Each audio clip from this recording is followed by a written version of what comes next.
Guys, this week's tip of the week is how to properly prepare your venison for cooking. Part of being a good hunter is not only being able to shoot the animal, but also being able to prepare the animal for consumption. By far, the best part of the deer to have is the backstrap. Here we have a nice backstrap that's been aged for about 15 days from a nice deer that was shot. And a lot of times some people don't know how to prepare the backstrap. As you can see here, there is a silver or white finish here along the meat, on top of the meat, and that is actually called sinew. That part there is tough when you cook it. Some people will be gnawing on it, but this same part that we're going to take off, I'm going to show you how to take it off.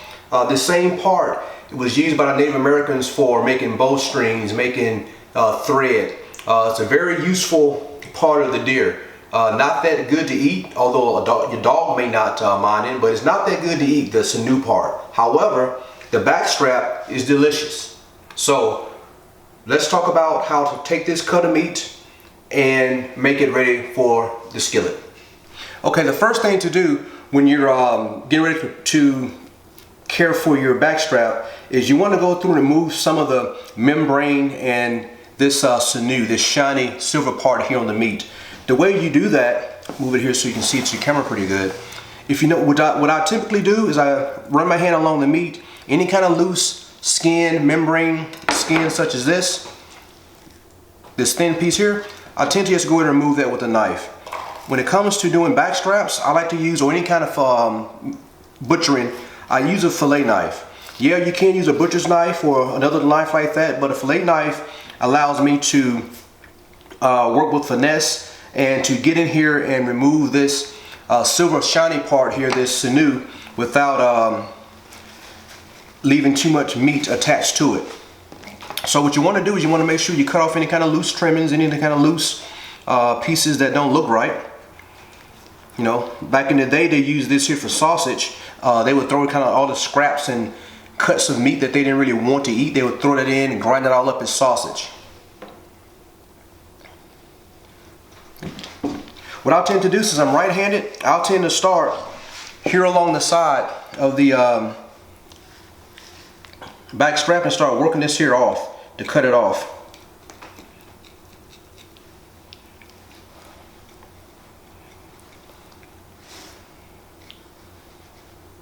It's really not hard, it's time consuming. You can cook this back strap with the sinew still on it, but in my years of cooking it, I realized that your marinade won't penetrate the meat as well, because this layer of skin is protecting the meat and keeping the seasoning and the marinade from penetrating down into the meat. What you want is you want the meat to absorb the marinade. So I continue to just work here and cut this here off.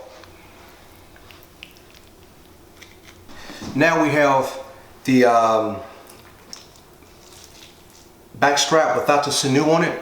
If you look here, before it had the skin on it, now the skin is off. This here is all good eating right here. Some of the best cuts of meat and the best part on the deer. So this is how it's going to look when you're finished. And here is the skin that we took off. It's not skin, but it's sinew.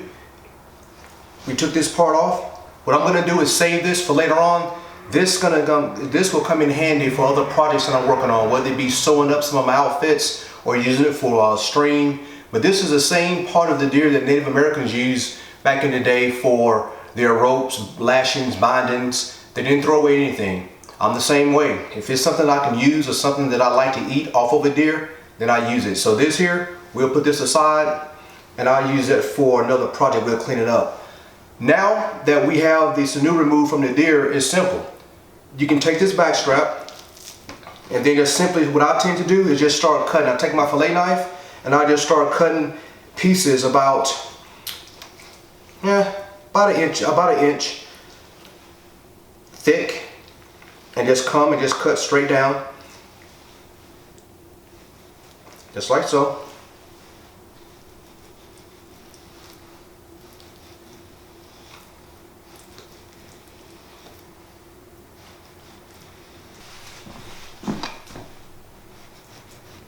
Just cut, work your way all the way down to the end here. You can get out of a backstrap this long. This was from about a good 2 or 3 year old deer. Good size backstrap. You just work your way right along the side and just right down the backstrap, just cutting. This backstrap will feed 6 or 7 people. And some of you out there may be wondering, hey, you know, Mr. Eric, what's the best way to cook it? In my opinion, the best way to cook it is smoking it. Smoked venison is delicious. Sure, you can bake it, you can grill it, you can fry it, roast it. There's all sorts of ways to prepare venison backstrap, but my favorite way, hands down, is by smoking it. What we have here is the finished product. You know, you have your cuts of meat. You simply can marinate this in your favorite marinade, let it sit for about 24 hours. This has been a little stubborn. You have your individual pieces of meat. What you'll do is you'll go and marinate these in your favorite marinade, put it on the smoker, smoke it for about 3 or 4 hours, and it'll be delicious. The key thing I'll tell you all out there is that when it comes to cooking venison and eating venison, those of us who love it, we are okay with eating it, you know, medium well or so. For those who are scared to eat it, they have the tendency to want to cook it well done and sometimes overcook it. Wild game is not as fatty or greasy as domestic animals such as pork and beef. On a deer, on this piece of backstrap, there's 0 fat. That means 2 things. One, by not having as much fat, it's not going to be as juicy as some steaks are once you let that fat render into the meat. Second thing is, without it having fat, then it's very easy to overcook it. Don't be afraid to eat it. We have been eating deer since deer has been on the planet. It's delicious. Don't overcook it. Don't think that you cannot prepare your own cuts of meat. This was simple. The hardest part was taking the sinew off of it. A lot of you all out there may be thinking, hey, I'll just shoot my deer, take it to the meat processor, have them cut up my back straps, my steaks or whatever. Be careful about that. One, back straps are the most sought after part on a deer. Some hunters, some unethical hunters will take a deer, they'll shoot a deer, take the back straps and leave it. Leave the rest for the coyotes. That is unethical, and also that's a good way to get a ticket. The second thing as to why you should learn how to do your own meat and prepare your own cuts of meat is because going to the butcher shop or the processing house can be very expensive. A friend of mine, son shot a nice deer. She carried the deer to the processor. Her bill was a whopping $260 to have that deer processed. Say it with me. Wow. It's ridiculous. You don't have to do that. You can do your own. Learn how to do it, learn how to cook it, and you would be a non-typical outdoorsman addict when it comes to preparing this meat. That's your tip of the week.